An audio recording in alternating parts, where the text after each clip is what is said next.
Vi skal have sådan en lille håndholdt havetur. Vi kan starte med nogle hornvioler, det er altid godt.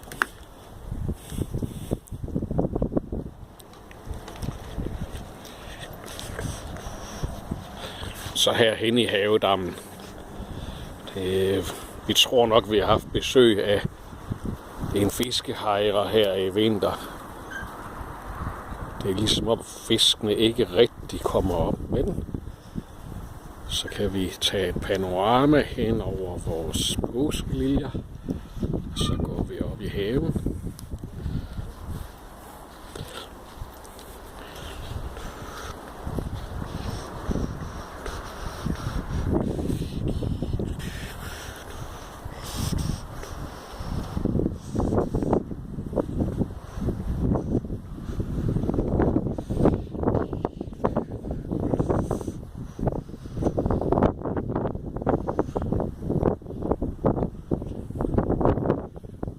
Det er så havens hønsehold.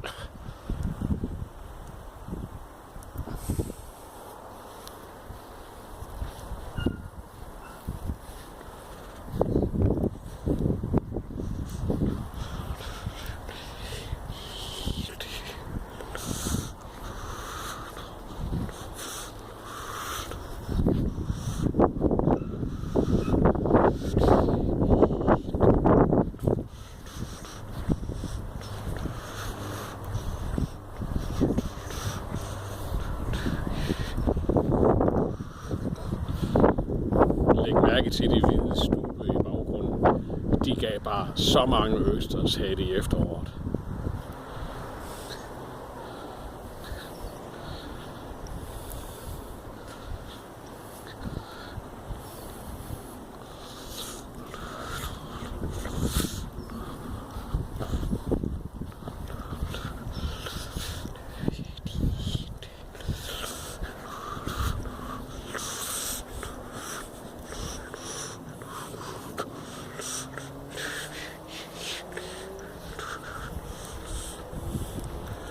Løvstikken, den er jo altid flot. Hvad skal man dog med den?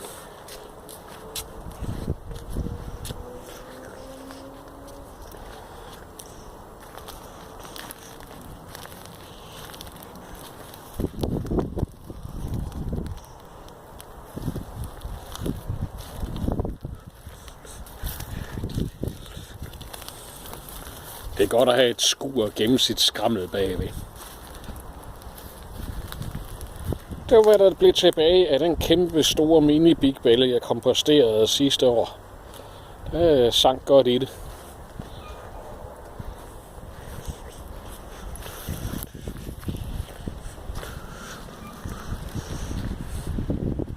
Og et ordentligt rabarberkvarter, det skal man have.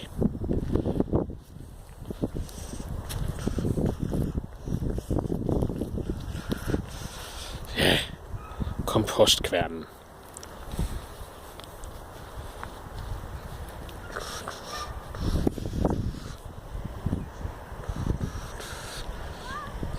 Ja. Påskeliljerne er holdt sindssygt længe i det her forår.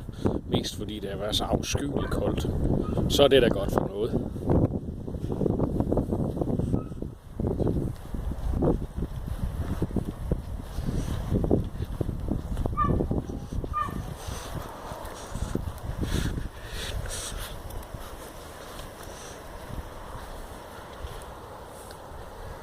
Her i det pølseformede bed her mangler vi lige, her venter vi på, at tulipanerne de springer ud.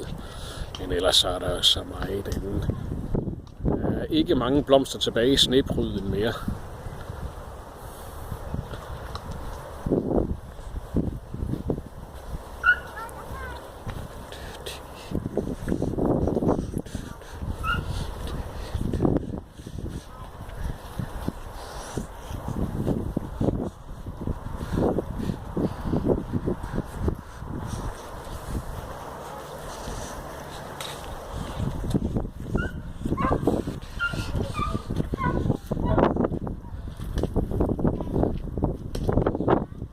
Kommer vi op på Mount Pedersen. Ja, vi skal lige have lidt afvikler og lidt sager med her.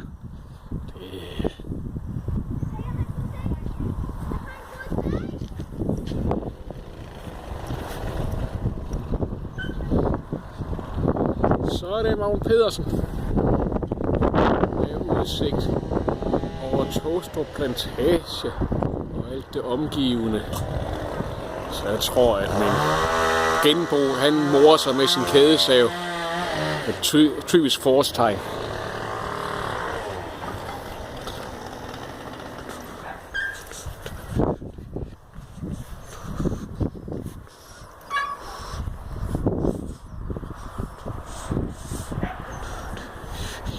Og kigger man rigtig godt efter her, så kan man se, at det lover godt for Belle Boskop-æblerne i år. Så her. Det er her, der er gået halmballer i det. Winnie Bigger og Morten Korker.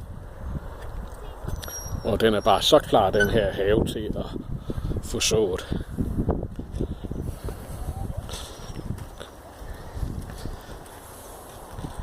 Så har vi prøvet lidt at hente tang på stranden som jorddække. Og der bliver stikkelsbær og stakkelsbær og rips i mængde. Så måske i år, det her valnødetræ vil nedkomme med bare en enkelt nød, ligesom vores andet træ gjorde sidste år.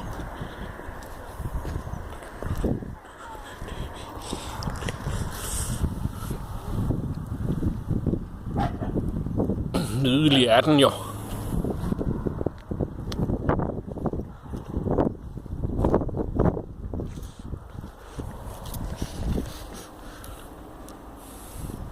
Og lupinen kan ikke nænde at grave op.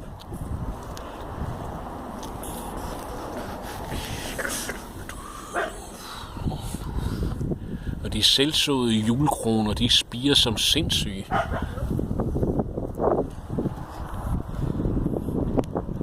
En venlig sjæl kom med nogle pallerammer til mig. Så nu skal vi prøve at have nasturtier, som indrammer nogle squash i dem her. Det skal nok blive fint. Og handballer i den øverste. En lille murbælge. Der kommer også nasturtier i. Og så ser vi her kommer vi op i mit. Det er fars projekt. Det er fars kompostprojekt, det her.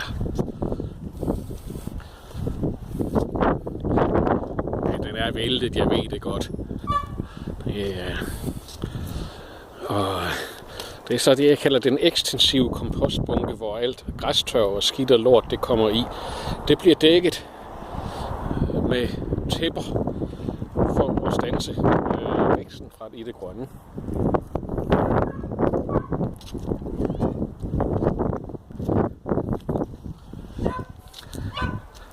Den her bunke, som jeg havde majs på sidste år, der kommer majs på en gang mere.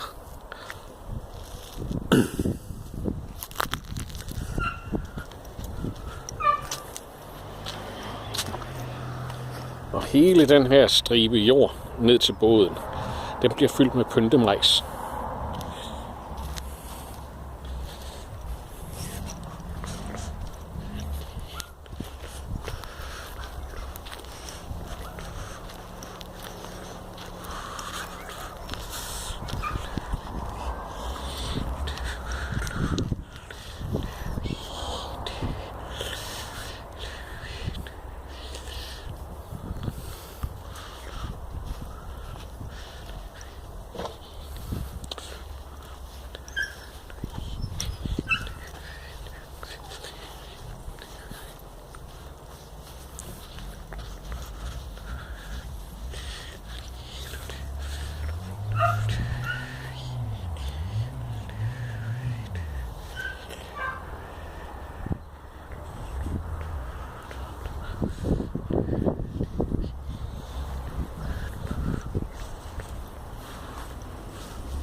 Sådan. Det må være rigeligt.